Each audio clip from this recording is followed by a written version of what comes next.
유다의 왕 요아스의 아들 아마시아 제15년에 이스라엘의 왕 요아스의 아들 여로보암이 사마리아에서 왕이 되어 41년간 다스렸으며 여호와 보시기에 악을 행하여 이스라엘에게 범죄하게 한 느밧의 아들 여로보암의 모든 죄에서 떠나지 아니하였더라. 이스라엘의 하나님 여호와께서 그의 종 가드 헤벨 아미떼의 아들 선지자 요나를 통하여 하신 말씀과 같이 여로보암이 이스라엘 영토를 회복하되 하맛 어기에서부터 아라바 바다까지 하였으니 가난한 자를 삼키며 땅에 힘없는 자를 망하게 하려는 자들아 이 말을 들으라. 너희가 이르기를 월삭이 언제 지나서 우리가 곡식을 팔며 안식일이 언제 지나서 우리가 밀을 내게 할꼬. 에바를 작게 하고 세계를 크게 하여 거짓 저울로 속이며 은으로 힘없는 자를 사며 신 한 켤레로 가난한 자를 사며 찌꺼기 밀을 팔지 않은도다. 여호와께서 야곱의 영광을 두고 맹세하시되 내가 그들의 모든 행위를 절대로 잊지 아니하리라 하셨나니 이로 말미암아 땅이 떨지 않겠으며 그 가운데 모든 주민이 애통하지 않겠느냐. 온 땅이 강에 넘침같이 솟아오르며 애국강같이 뛰놀다가 낮아지리라. 주 여호와의 말씀이니라. 그날에 내가 해를 대낮에 지게 하여 백주의 땅을 캄캄하게 하며. 위대한 예언자, 이렇게 제목을 정했습니다. 예언자라고 하면 정말 철저한 사명, 소명을 받은 사람이에요. 이 말을 좀 길게 풀이해서 말하자면 자기 말을 하는 사람이 아닙니다. 예언자는. 그에게, 이 예언자에게 말하는 사명을 맡기신 하나님을 대신해서 하나님이 주신 그 말씀을 전달하는 통로, 대언하는 사람이 예언자예요. 하나님이 말하라고 한 그 대상에게 가서, 그게 뭐 개인이 되었던 대중이 되었던 그 대상자에게 가서 하나님이 주신 말씀을 전달하는 사람이 예언자예요. 자기 말을 하는 사람이 아니다라는 거죠. 그래서 이 예언자들, 성경에 나온 예언자들의 이 모습들을 살펴보면, 오늘은 특별히 이제 우리 앞에 읽은 왕 열왕기 하에서는 요나가 등장을 하고요. 그 다음 이것은 아모스 선지자는, 아모스라는 이 두 사람의 모습을 보면서 예언자의 모습을 살펴보려고 하는데, 이들의 모습, 요나든지 아모스든지 이 예언자들의 그 모습을, 활동을 살펴보면 사회의 그 악한 부분을 공격을 하고, 그 당시에 어떻게 보면 권력층, 권력을 가지고 있는 부자나 귀족들에 대해서 가난한 자를 보호하고 약한 자를 옹호하는 그러한 활동을 한 사람이 예언자들이에요. 그리고 그들에게 나가서 하나님과 하나님의 속성, 어떤 분인지를 잘 설명하고 사람이 그 하나님에게 어떻게 나아가야 될지를 알려주는 사람이 예언자, 그 선지자예요. 그리고 그들은 정말 열정적인 애국자였습니다. 정말 신실하고 의로운 사람들이었어요. 그런데 여기서 애국자라는 말은 그냥 무작정 나라를 사랑하는 그런 애국자가 아니에요. 무작정 우리나라 사람이니까, 우리 국민이니까 다 잘했어, 보호해야 돼, 이런 애국자가 아니에요. 이 예언자들은 그런 애국자가 아니에요. 이 예언자, 선지자는 다만 하나님만을 위해서 자기를 전적으로 하나님께 바친 하나님의 사람입니다. 그래서 이들의 모습을 살펴보면 정말 제대로 분노할 줄 알아요. 분노다운 분노를 할 줄 아는 사람이에요. 그리고 사랑다운 사랑을 할 줄 아는 사람이 바로 이 예언자예요.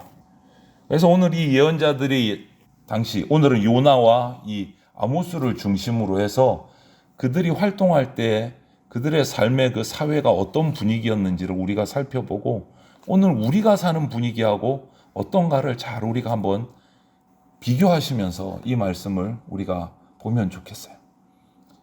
먼저 이들이 활동하던 시대, 특히 요나가 활동하던 시대, 오늘 열왕기하 본문에서 보면 경제적으로 나라가 진짜 번영한 시기였어요.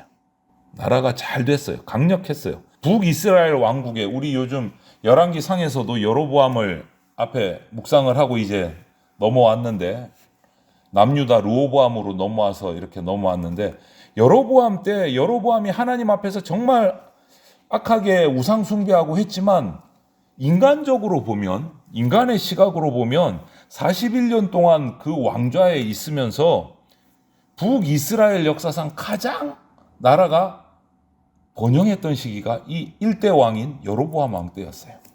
왜냐하면 그 앞에 통일왕국 시대 때 그 솔로몬 왕국의 어마어마했던 부를 거의 다 물려받았어요. 왜 그렇습니까?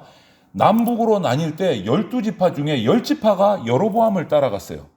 그 12지파가 품고 있던 부강한 부와 모든 이런 것들이 군사력들이 다 여로보암에게 간 거예요. 그러니까 강력한 나라인 거예요. 그러다 보니까 그 국력을 가지고 군사력이나 경제력을 가지고 주변의 조그만 이방 나라들을 흡수를 하고 솔로몬 왕국 때 거의 같은 두 지파 유다가 남쪽으로 내려갔음에도 불구하고 그 좌우에 많은 영토들을 확보를 해가지고 솔로몬 왕국 때만큼이나 국토가 넓어졌어요. 약소 국가들로부터 조공을 받고 물질적으로도 엄청난 부강한 나라가 됐어요. 이스라엘, 북이스라엘. 그때 오늘 요나의 얘기를 우리가 중심으로 이렇게 보지만 본문을 그때부터 시작해서 주전 8세기 정도 되는데 주전 4세기 정도까지 수많은 선지자들이 그 북이스라엘에 활동을 했어요. 왕국 시대에 북이스라엘 왕국 예언자들이.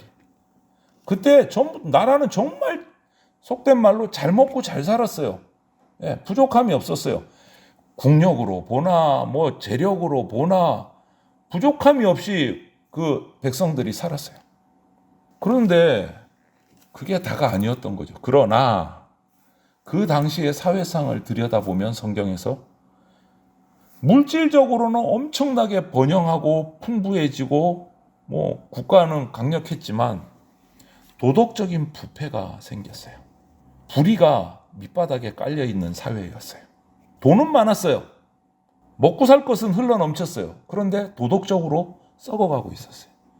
그리고 신앙이 해이해져서 정말 형식적인 종교 행위 아니면 이방 종교와 타협을 해서 막 뒤섞인 이상한 하나님을 섬기는 것도 아니고 그렇다고 우상만 섬기는 것도 아니고 이상하게 섞여버린 그런 혼합된 종교들이 막 나타나기 시작했어요.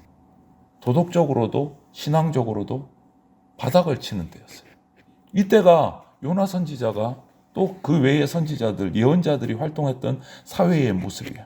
여러분, 오늘날 우리의 사회의 모습을 상상하면서 이 말씀을 묵상을 해보십시오. 어떠한가? 또 도덕적인 문제를 보면 오늘 아모스서 뒤에 따라 우리가 같이 또 읽었는데요. 물질적으로 번영을 이뤘다라는 것은요. 그 당시에 살던 사람들이 그 물질에 모든 초점이 다 맞춰져 있었다라는 거예요. 물질에 관심이 없으면 물질을 쌓을 생각을 잘 안 해요. 그냥 먹고 살만 하면 그냥 사는 거지. 모든 가치의 기준을 물질에 두게 되는 거예요. 많이 가졌느냐, 적게 가졌느냐, 이렇게 번영을 이룬 백성들 사이에 물질을 모으는 것은 열심이었지만 도덕적인 면은 물질을 모으는 게 우선이기 때문에 내려놓는 거예요. 그래서 번영한 사회에서 도덕적으로 타락하기 쉬운 첫 번째 요인이 물질의 가치의 기준이 있다. 또 한 가지 보면 그렇게 물질을 적극적으로 막 쌓다 보니까 수단과 방법을 안 가리기 시작하는 거예요.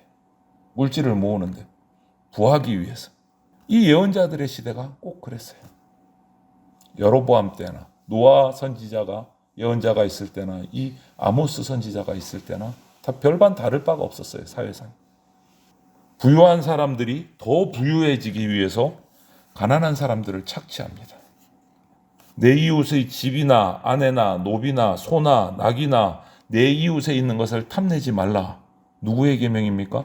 하나님이 이스라엘 백성에게 주신 율법이에요. 계명이에요. 거기다가 더해서 가난한 자나 과부나 고아들, 그 사람들 사회에서 불우한 사람들, 힘든 자들을 돌보라고 하신 것도 역시 하나님의 계명이에요. 이스라엘 민족, 하나님이 택하신 이스라엘 민족에게 하나님이 주신 계명의 말씀이에요. 그런데 이 당시에 이런 말씀은 다 무시되고 오히려 그 가난하고 힘들고 불우한 자들의 약점을 교묘하게 이용해서 그들의 정말 고혈을 짜내가지고 자기의 재산을 늘리는 그런 잔인한 일들이 이 아모스 때, 요나 선지자 때 이스라엘 땅에 있었던 일이라는 거예요. 그때의 사회상이 그렇다. 그리고 또 한 가지, 그들은 그 부를 이루기 위해서 속이기를 주저하지 않습니다. 거짓이 난무하는 사회였어요. 오늘 보니까 뭐라고 합니까? 에바를 속인다. 이게 뭘까요? 우리나라 말로 하면 요즘에는 우리나라는 그것도 잘 안 써요. 그냥 저울이 대박 있잖아요. 이렇게 네모 반듯하게 쌀 떠줄 때 우리 그걸로 이렇게 탁 깎아갖고 한 번, 두 번 이렇게 했는데 그 그릇을 속이는 거예요. 그릇을. 내가 사올 때는 꼭 큰 그릇으로 사오고 팔 때는 조금 줄인 걸로 팔고 그런데 돈은 똑같이 받고 거짓이 난무하는 시대. 거기다 저울도 속여서 팔았다. 오늘 본문에 그렇게 아모스서 기록하잖아요. 이것이 그 당시 가진 자들의 소행이었어요. 가진 자들의. 그런 식으로 해서 자기 배를 채운 거예요. 이것이 그 당시의 사회의 모습이고 물질 만능주의에 만몬주의에 빠진 북이스라엘 그 당시 사회의 모습이에요. 예언자들이 활동했던 사회의 모습. 오늘 우리 사회하고는 어떻습니까? 여러분 계속 생각해 보세요. 오늘하고 어떻게 다르지? 비슷한가? 우리가 살아가는 삶의 모습과. 그 다음 8장 5절 한 절만 더 보면 이제 신앙적인 종교적인 문제가 또 등장을 해요. 당시 사람들은 그렇게 물질만 돈만 모으는데 부를 이루기 위해서 정신이 없다 보니까 거기에 시선을 맞추고 모든 것을 거기에 맞추다 보니까 하나님 앞에 나가서 뭔가 예배를 드린다? 귀찮은 거예요. 시간조차 귀찮고 아까운 거예요. 월삭을 지킬 때나 안식일을 지킬 때도 빨리 이 시간이 지나가면 좋겠다. 빨리 나가서 장사해서 팔고 수입을 올려야 되는데 이 시간이 왜 이렇게 기나? 이런 생각으로 가득 차 있는 거예요. 이처럼 이들의 마음은 물질에 완전히 딱 기울어져 있어요. 하나님에 대해서는 무관심한 거예요. 그러니까 하나님의 택함받은 민족 이스라엘인데 택함받은 민족다운 모습은 다 잃어버리고 흐지부지 되고 해이해져 가지고 여러분 우리의 신앙이 흔들리면요 이단이 파고듭니다. 이스라엘 백성이 이렇게 해이해지니까 하나님을 향한 신앙이 해이해지니까 이방 종교가 파고들어서 막 섞여갖고 혼합이 돼가지고 엉망이 되는 거예요. 우리도 똑같아요. 내가 하나님을 향한 믿음이 흔들리면 세상의 미혹이 이단이 여러 가지 유혹들이 우리를 파고듭니다. 빈틈이 보이기 때문에. 그게 사탄이니까. 그래서 하나님 여호와를 섬기는 그 이스라엘의 신앙은요. 그 빛을 잃고 완전히 혼란한 상황이 돼버리는 거예요. 혼합이 돼버리는 거예요. 인생의 기본적인 하나님을 향한 태도 잃어버렸습니다. 생명의 기초가 되는 그 말씀 그것도 잃어버렸습니다. 겉으로는 정말 부유한 국가, 강력한 국가, 정말 떵떵거리는 국가가 됐지만 번영한 북이스라엘이 됐지만 내면을 들여다보면 부패하고 해이해지고 불의로 가득 차서 정말 언제 무너져도 뭐 그냥 무너져야 할 그런 모습이 돼버렸다. 마치 모래 위에 지어진 정말 으리으리한 궁전과 같은 집이 돼버렸다는 거예요. 여러분 현재 우리의 삶의 현실이 오늘 본문에 등장한 이 요나 선지자 때 북이스라엘의 모습, 아모스 선지자 때 이 이스라엘의 모습 크게 다르지 않다고 봐요. 저는 이 성경 말씀을 보면서 요즘하고 별반 다르지 않은 것 같다. 우리가 살아가는 이 현실과 핵심이잖아요. 물질 만능주의에 빠져 있는 거잖아요. 성공 우선주의에 빠져 있는 거잖아요.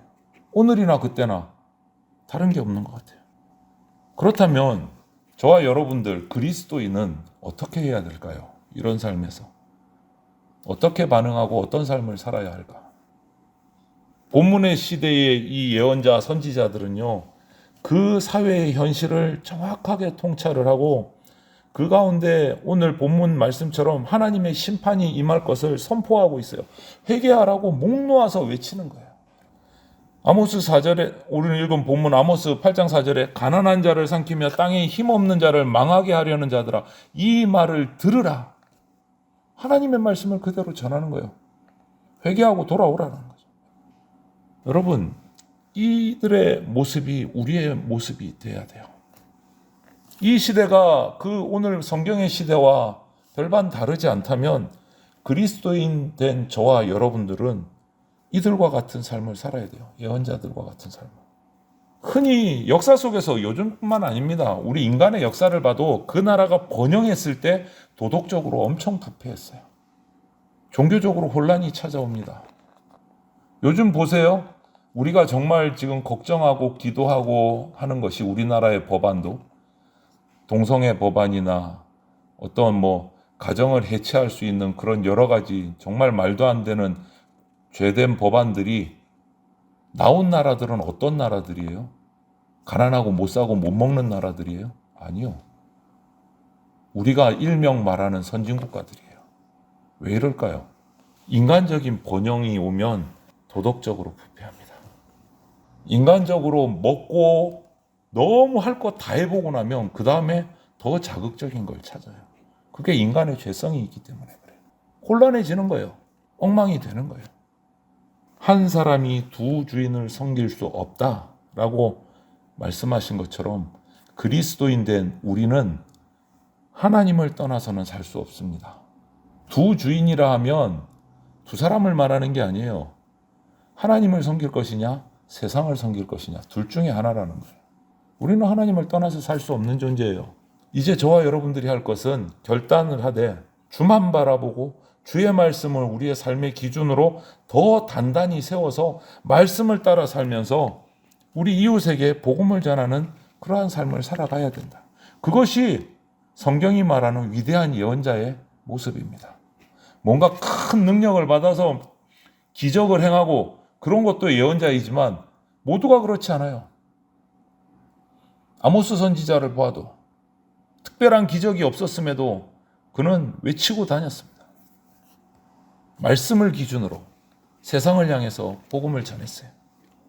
오늘 우리가 이 말씀 요나 때 또 아모스 때의 이 사회를 오늘날 사회와 우리가 살면서 살펴보면서 요나처럼 또 아모스처럼 그 외에 많은 선지자 예언자들처럼 우리가 말씀 붙들고 흔들림 없이 살아갈 수 있기를 바랍니다. 세상에 흔들리지 맙시다. 우리에게 이 말씀 주셨어요. 마태복음 6장 33절 말씀. 이 말씀 붙들고 위대한 예언자의 삶을 살아내는 또 하나님이 채워주시는 그런 복을 누리는 저와 여러분들이 되기를 원합니다. 제가 읽어드리겠습니다. 너희는 먼저 그의 나라와 그의 의를 구하라. 그리하면 이 모든 것을 너희에게 더하시리라. 우리는 하나님의 말씀을 전하고 하나님은 우리의 필요를 채워주시는 게 가장 복된 삶입니다. 내 필요를 내가 채우려고 하면 부족해요. 항상. 우리는 하나님을 향해서 나가고 하나님은 그런 우리에게 필요를 채워주신다고 오늘 약속하고 계신 겁니다. 먼저 그의 나라와 그의 의를 구하라. 그리하면 이 모든 것을 너희에게 더하시리라.